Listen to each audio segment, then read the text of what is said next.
먼저 건강건축이라는 회사가 저희가 사무실을 만들게 된 계기가 어떻게 보면 엄청난 꿈과 이상으로 만들었다기보다 어느 날 갑자기 우리나라에서 가장 오래되고 최초로 생겼다라는 건축사 사무소가 이렇게 소위 말하는 사업이 팔리게 되죠. 이런 어떤 사건들 때문에 조금 건축을 생각하는 계기가 좀 달라졌어요. 어떻게 보면 부동산에 종속되어 있는 지금의 건축 현실 이런 것들 좀 그때 굉장히 뼈저리게 느꼈던 것 같아요. 이 자리가 제가 앉아있던 이 자리인데 지금은 미술관이 되어 있는 자리입니다. 그래서 그 사무실을 나와서 홍대에 아주 조그마한 창고 같은 곳을 빌려서 2012년에 시작하게 됐습니다. 그리고 바로 한 1년 정도 있다가 조금 돈을 모아서 9억을 리모델링해서 이렇게 리모델링해서 이 사무실에서 한 2년 차에서 5년 차 정도까지 이렇게 좀 있다가 그리고 또 조그마한 1층의 상가 같은 건물에서 건축을 조금 더 직접적으로 도시 속에서 해보면 어떨까? 이런 생각으로 여기서 한 2년 반 정도 있었습니다. 그리고 현재는 지금 8년 차부터는 이렇게 저희가 직접 디자인한 곳에서 지금 이렇게 잔디밭이 있는 넘어 있는 그 사무실이 저희가 쓰고 있는 사무실입니다. 10명 정도 되는 사무실이고요. 이제 12년 차로 접어든 사무실입니다. 먼저 오늘 그래도 여기 세미나를 오신 분들은 어떻게 보면 건축, 특히 단독주택 이런 것들을 나만의 것, 그러니까 이런 걸 새로운 것을 좀 창조하고 이런 거에 좀 관심이 있다고 생각하셔서 좀 이런 것들을 좀 준비를 해봤어요. 그러니까 우리가 새로운 어떤 주택을 창조한다는 것, 과연 창조한다는 건 뭘까? 아니면 건축을 하나씩 공부해서 하나씩 자료를 수집해서 하는 거는 또 뭘까? 이 두 가지가 대립되는 걸까? 이런 생각을 했죠. 근데 우리가 이제 정말 창의적이다, 창조적이다 라고 하는 것들은 우리가 봤을 때 이게 이번 올해 초에 저희 직원들이랑 같이 일본 여행을 갔을 때 모습인데요. 이렇게 좀 엄청난 건물들을 좀 봤을 때 저희가 사실 쓰는 어휘들이 굉장히 좀 아쉬워요. 특히 전공자들도 비슷하고 이 업계의 종사자들도 좀 비슷해요. 그러니까 좋은 건물을 봤어, 정말 멋있는 건물을 봤어, 아니면 내 스타일의 건물을 봤어 그러면 우와 좋다, 내 스타일이다 정도 말고는 딱히 더 표현하는 단어들을 잘 사용하지 않아요. 그런 것들이 좀 아쉽죠. 예를 들면 이걸 음식 같은 거로 비교해 본다면 맛있다 정도밖에 안 하는 거죠. 그 음식을 많이 알면 알수록 어떤 이태리의 어떤 음식이다, 어느 풍이다 이런 어떤 맛이 좀 더 난다 이런 게 굉장히 공부하면 할수록 음식도 맛있는 것처럼 계속 뭔가를 갈구하는 느낌이 계속 드는 거죠. 근데 일본 여행 갔을 때 또 놀라운 점들은 우리나라의 좀 아쉬운 건축 문화죠. 방금 보신 건물은 그냥 어떻게 보면 도청사야, 도청사. 근데 도청사가 이게 언제 지어졌냐면 58년에 완공된 건물이에요. 58년에 완공된 건물이 그 도면을 로비에 이렇게 전시를 해놨는 거예요. 이게 도면은 55년도에 그린 도면입니다. 근데 생각해 보시면 일본은 이거 딱 10년 전에 이 도면 그림이 10년 전에 핵폭탄을 맞았던 그런 회전국이었는데 그 10년 만에 이 당시 건축 사저에서 거의 최고의 건물을 만들어내고 그 최고의 건물을 만든 다음에 이걸 원형 그대로 보존하고 있다는 거죠. 그러니까 이 지금 현재 이거는 가구도면인데요. 가구도면을 이 그대로 있습니다. 지금 현재도 똑같습니다. 근데 우리 도청사, 구청사 이런 것들을 보면 뭔가 그런 아쉬운 점들이 좀 있죠. 그렇다면 좀 전에 말한 우리가 창조했다, 아 진짜 저 사람 훌륭하다, 천재다라고 하는 이 단어들을 우리는 언제부터 우리가 실제로 인간들이 주로 많이 사용했을까라고 보면 계속 그 관점을 계속 들어가다 보면 언제 나오냐면 항상 이때쯤이 나와. 이번에 이제 구글에서 이 단어를 최대 빈도수로 조사해 본 결과 20년대부터 창조라는 단어가 쭉 늘어나기 시작한다는 거예요. 그래서 모든 산업에서 계속해서 앞으로 가다 보면 뭐 산업혁명이 나오고 하지만 이때쯤이 어떤 기점들이 발생해. 모든 산업, 과학 이런 것, 그리고 뭐 천재, 뭐 영감 이런 단어들. 근데 그 전에는 우리가 창조한다는 건 뭐였을까요? 이건 그냥 신의 영역이었어요. 천재라는 것도 그냥 신의 이름입니다.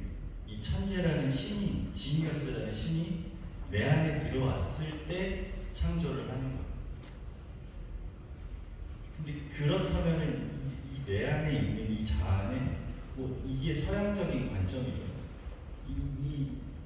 내 미간 어딘가에 이 자아가 있다고 요새 생각하는 거야. 그래서 항상 애니메이션이나 영화에서 내 자아가 있다, 나는 영혼이 있다라고 한다면 항상 이런 장면들이 나옵니다. 그러니까 극장 이론인데 이 나는 이건 육신이고 이 안에 들어있는 얘가 극장처럼 세상을 바라본다는 거죠. 그러니까 창조한다는 건 다 이 근원에 있습니다. 그래서 크게는 영혼이 있다고 믿는 것과 그 다음에 영혼이랑 자아는 없고 껍데기만 존재한다는 거죠. 그러니까 나라는 것은 환상에 불과하다. 그러면 이게 이제 왜 설계에 중요하냐면 조금 이따가 이제 나오게 됩니다. 그러니까 자아라는 거는 완전 반대 이론으로 그냥 자극적인 자극을 묶어주는 그냥 체계일 뿐이라는 거죠. 왜냐하면 아직 증명된 건 하나도 없거든요. 그러니까 어떻게 하면 창의적이다 이런 것도 딱히 증명된 건 하나도 없어요. 그래서 이 이론은 이게 이제 의식은 이런 팩트들이 모여 있는 이런 이론들이 모여 있는 어떤 그냥 그 틀이라는 거죠. 그 안을 내다보면 사실 공허하게 아무것도 없다라는 게 사실 그거는 오히려 동양적인 거에 가까워요. 그러니까 내 존재는 실체적인 자아가 없고 이 관계에만 있다는 거죠. 그러니까 너와 나의 관계 속에서만 같이 우리가 공동체에 있을 때만 존재하는 거다. 그렇다면 우리가 또 한번 의심해 봐야 되는 건 우리가 이제 원본에 대한 정의를 좀 해봐야 될 텐데 이게 어떤 그 서양의 철학 수업에서 보통 나오는 거예요. 여러분들이 지금 하우징 페어에 보면 수많은 주택들이 있지만 그 수많은 주택들의 원형이 우리가 뭘까, 그 본질이 뭘까라고 봤을 때 이 1000년 전의 배가 있는데 1000년 전의 배를 계속 수리해서 그 재료가 하나도 남아있잖아. 근데 계속 수리했어요. 그러면 이 배가 이 배와 같을까? 아니면 설계 도면으로 1000년 뒤에 똑같이 만들었어. 그러면 이 배와 이 배는 같은 배일까라는 게 철학 수업입니다. 그러니까 이 본질에 대한 탐구 같은 것들을 저희는 좀 꽤 하려고 좀 노력을 한다는 거예요. 그래서 그런 어떤 얘기냐면 우리가 보통 집이라고 하는 것, 우리가 어디 살았지라고 하면은 사실 100년 전엔 이런 곳에서 살았어요. 물론 부잣집이긴 하지만 이런 집 혹은 뭐 초가집 이런 곳에서 살았겠죠. 근데 지금 집이라는 검색을 하면 우리나라에서 한글로 검색하면 이런 집들이 나옵니다. 이런 집들이 지금 여기 1층에도 굉장히 많이 있죠. 도대체 어떻게 골라야 되고 나와 맞는 것은 도대체 뭘까?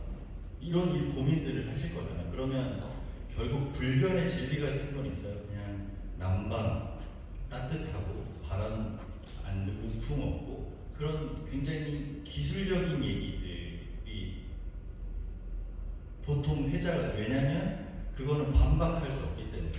집은 당연히 겨울에 따뜻해야지. 아무도 반박할 수 없잖아요. 그렇다면 이 껍데기들은 지금 사실 우리나라의 주택들은 이거를 뭐라고 뭔가가 없어요. 그러니까 이거 보시면 이거를 우리나라의 한국의 주택이라고 하는데 이걸 뭐라고 정의할 수 있는 사람 있을까? 예를 들면 우리 한국의 주택 중에 잘 지은 집이 있어. 어디를 가봐. 무슨 집을 참조해 라고 했을 때 딱 지정해줄 만한 주택이 그렇게 마스터피스라고 하죠. 그런 것들은 참 어려워요. 제가 대학 강의를 할 때도 학생들이 최초로 주택 설계를 딱 하는 순간 한국에는 무슨 집, 어떤 집, 역사는 이래라고 명쾌하게 강의할 수 있는 교수님이 존재하지 않습니다. 아쉽게도. 그 근원을 한번 볼게요. 당연히 서양에서 온 우리가 기술을 쓰고 있기 때문에 보통 건축과를 가면 저희가 설계하는 시공하시는 모든 분들이 건축학과를 나왔겠죠. 그러면 서양 건축사를 동양 건축사보다 훨씬 많이 배웁니다. 이건 어쩔 수 없어요. 왜냐하면 우리나라 한국 건축, 동양 건축은 이런 책으로 정확하게 체계화 잡혀 있지 않아요. 그게 문제입니다. 근데 그 서양 건축사 이후에 오는 바우하우스를 주목하면 굉장히 좋을 것 같아요. 이게 어떻게 보면 제가 지금 현재 설계하고 있는 어떤 뭐라고 표현해야 될까? 종교적으로 보면 예루살렘 같은 곳이에요. 항상 뭐가 있지 하면은 등장하는 게 이 바우하우스입니다. 이 바우하우스 좀 잠깐 좀 볼게요. 이 바우하우스는 저희가 3.1운동 하고 있을 때 만들어진 학교입니다. 학교. 그러니까 최초로 건축, 조각, 회화 이런 것들을 하나로 우리가 교육해보자라고 했던 학교예요. 그러면 이 학교가 어느 정도의 수준이냐면 지금 현재 대학에서 산업 디자인, 회화, 건축 이런 쪽에 강의를 하는 모든 강의 기법은 이때 다 정립됩니다. 이 학교가? 라고 하겠지만 바우하우스를 우리나라에서는 그렇게 유명하지가 않아요. 근데 외국에서는 굉장히 이거에 관해서 일반인들도 상식적으로 좀 많이 알고 근원적으로 가다 보면 여러분들이 지금 쓰시는 대표적인 아이폰, 애플들이 스티브 잡스가 늘 강조했던 계속해서 근원을 가면 나의 디자인적인 철학은 바우하우스에 있다고도 인터뷰를 하죠. 근데 이 학교는 딱 14년 정도 있다가 폐교됐어요. 나치 때문에 폐교가 됐죠. 근데 이거를 우리는 건축의 모더니즘의 시작점이라고 이건 모두 합의를 해서 하는 말이에요. 이게 어떤 이즘의 시작이다. 근데 우리가 모던 주택이라고 우리가 모던이라는 단어를 자주 쓰는데 그 모던의 시작이라고 여기가 보시면 돼요. 그러니까 우리가 대학교 가거나 아니면 관공서 예전에 7, 80년대 많이 지어졌던 약간 흔한 복도 같은 건데 거의 이때 만들어진 거예요. 이때 이 기법들이 만들어진 거예요. 근데 처음 등장한 이 아래 보시면 이게 이제 암호른 주택이라는 건데 이게 최초의 박스형 주택으로 알려져 있어요. 근데 그거를 누가 최초다라는 거를 막 근원적으로 파고들면 이거다 아니다라는 얘기는 있지만 그 학계에서는 정확하게 저거를 제일 많이 찍기를 합니다. 근데 처음에 이 주택이 나왔을 때 예술의 평론가들은 굉장한 비판을 해요. 이 깡통 같다. 이 상자 안에 왜 들어가 있나? 이게 표현주의적 잼통 같다. 이런 단어들을 자주 씁니다. 근데 지금 보면은 딱히 그렇게 박스형도 아니지만 최초의 박스형 주택이라고 하는 이거를 보고 그래서 이 바우하우스의 최초 이제 교장 선생님이에요.